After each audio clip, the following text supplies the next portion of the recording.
आइए हम लोग प्रकृति के अनुसार जीना सीखेंगे। प्रकृति का पुजारी, प्राकृतिक कहलाना, प्राकृतिक बोलना हम सभी को अच्छा लगता है। तो अच्छा लगने से ही केवल हमें वहीं तक सीमित होकर नहीं रहना है, हमें प्रकृति के अनुसार जीने का पद्धति, रहने का पद्धति और बोलने का जो तरीका है वो भी हमारा प्रकृति के अनुसार ही होना चाहिए। यानी जो हम काम करते हैं वो कर्मशील बनने के लिए ही खुद को अनुशासित करें। अनुशासित करना है प्रकृति के अनुसार। जो काम करते हैं उसको भी हमको अनुशासित ढंग से हमको करना है। कर्मशीलता का अर्थ है कड़ी मेहनत। कर्मशील होने के लिए आपके लिए ज़रूरी नहीं कि वही काम करना होगा जो कि चुनौतीपूर्ण है या फिर कठिन है। इसका सीधा सा अर्थ है कि आपको अपने काम, जो ज़रूरी काम है, उस ज़रूरी काम में आपको समय देना होगा।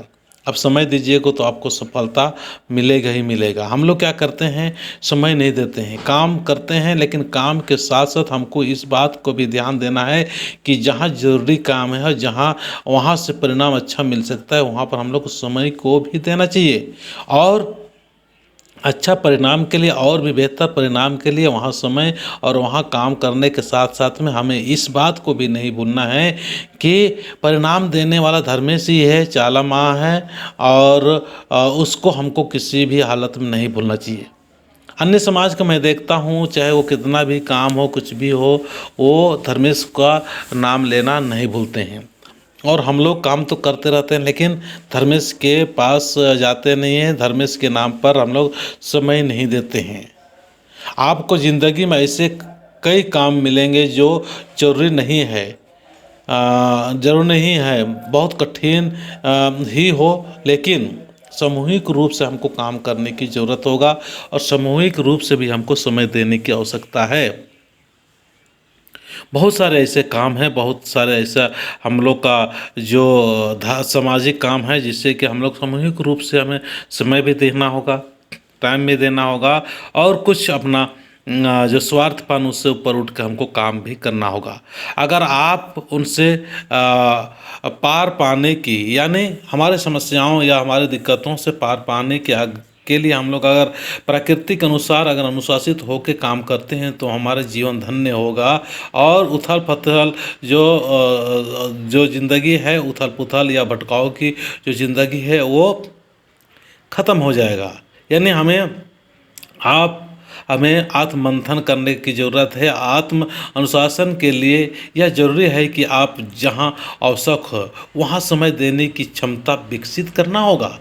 जहाँ हमको धर्मेश या धर्म का स्थान हो या पूजा पाठ का स्थान हो, वहाँ पर भी हमको सप्ताह में दो दिन समय देने की क्षमता विकसित करना होगा। काफ़ी तरह की गड़बड़ियाँ तभी पैदा होती है जब हम लोग काम ज़रूरी है उससे सही तरह से करने के लिए समय देने से इनकार करते हैं, मतलब वहाँ पर हम लोग समय देते नहीं, इनकार कर देते हैं। इसीलिए बहुत सारी गड़बड़ियाँ होती है, बहुत सारे गड़बड़ होते रहती है। किसी भी सूरत में समस्या के लिए जिम्मेवारी एक महत्वपूर्ण घटक है। हम सभी को जिम्मेवारी लेना होगा। आज समाज में जो भी घटना हो रही है, समाज में जो भी दिक्कतें परेशानी हो रही है, सभी को जिम्मेवारी लेना होगा कि हमें समय देना बहुत ही ज़रूरी है। कई बार हम छोटी छोटी समस्याओं को भी हम लोग बहुत बड़ा बना देते हैं। क्यों बना देते हैं कि हम लोग एक जगह उठते बैठते नहीं हैं और समस्याओं को लगातार हम टालते जाते हैं। तो बैठेंगे तो छोटी छोटी नहीं, बड़ी बड़ी समस्याओं को भी हम लोग सहजता से और आसानी से हम लोग क्या कर सकते हैं, वो समस्या का समाधान कर सकते हैं। अभी फिर जाने वाले कार्यों की आप भी अभी किए जाने वाले जो कार्य है उसको हमको सूचीबद्ध करके आगे बढ़ने की और काम करने की आवश्यकता है, जिन्हें कर्मशीलता के समन्वय उपयोग से सुलझाया जा सकता है। मतलब थोड़ा सा ही हम लोग काम करेंगे तो हम लोग सुगमता से, आसानी से भी हम लोग बड़े बड़े समस्याओं को सुलझा सकते हैं। कर्मशील बनने के लिए खुद को अनुशासित करने से आप अपने समय को ज़्यादा उपयोगी बना सकते हैं। क्योंकि जब हम खुद उसमें ध्यान देंगे और समय देंगे तो हमारी कार्यशीलता की जो काम करने की क्षमता हो गए वो ज़रूर अच्छा होगा और बेहतर होगा और उपयोगी होगा। इसीलिए हम ज़रूरी है कि हम सभी लोगों को मिल के और हम सभी लोगों को ध्यान दे के ज़रूरी है कि हमारे धार्मिक स्थान में एक दिन समय देना होगा और वहाँ समय दे के अपने समझ को विकसित करना होगा। समाज में समाज के प्रति एकता संगठन पैदा करना होगा और समाज में जो उथल पुथल हो रहा है इसको हमको ठीक करने के लिए बहुत ज़रूरी है कि इस बात को बताना कि ये दुनिया भोले भाले मनुष्यों के प्रति दुष्ट और क्रूर है। आप दुष्ट और क्रूर है, ये भोले भाले दुनिया नहीं है। तो हम सभी नेतृत्व करने वाले को हमको जानना ज़रूरी है कि हम जब नेतृत्व कर रहे हैं तो सभी का हम लोग क्या करना है, दास बनना है। सभी का हम लोग नौकर जैसा बनना है, दास बनना है और निस्वार्थ भाव से हमको काम करना होगा। किसी प्रकार से कोई स्वार्थ नहीं होना चाहिए, राजनीतिक स्वार्थ नहीं होना चाहिए या व्यक्तिगत स्वार्थ नहीं होना चाहिए या मान सम्मान का भी स्वार्थ नहीं होना चाहिए, धन दौलत मिले ऐसा भी स्वार्थपन हमारे अंदर में नहीं होना चाहिए।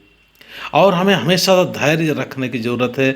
बहुत सारी दिक्कतें, परेशानियाँ, उलझानियाँ आएंगे तो भी हमको धैर्य रखना होगा। धैर्य सबसे बड़ा धन कहते हैं।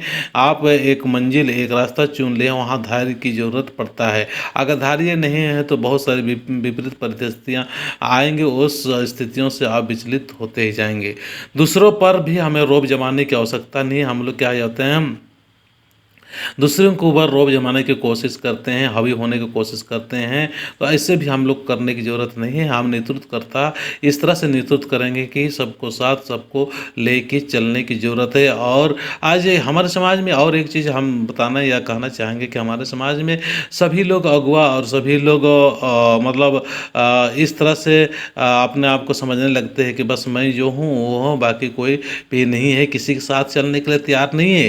पर समाज के नाम से, समाज की भलाई के लिए सभी को हारना होगा, सभी को थोड़ा सा झुकना होगा, सभी को अपना मानसिक स्थिति को भी इस तरह से बनाना होगा और अपने आप को अहंकार जो भाव है उस अहंकार भाव को छोड़कर हम लोग एक नम्रता और शिष्टाचार और अनुसूचित होकर हम लोग प्रकृति का पुजारी होने के नाते प्रकृति के अनुसार रहेंगे, जिएंगे, खाएंगे, बैठेंगे, उठेंगे और प्रकृति के अनुसार हंसता खेलता हमारा आदिवासी समाज का विकास करेंगे।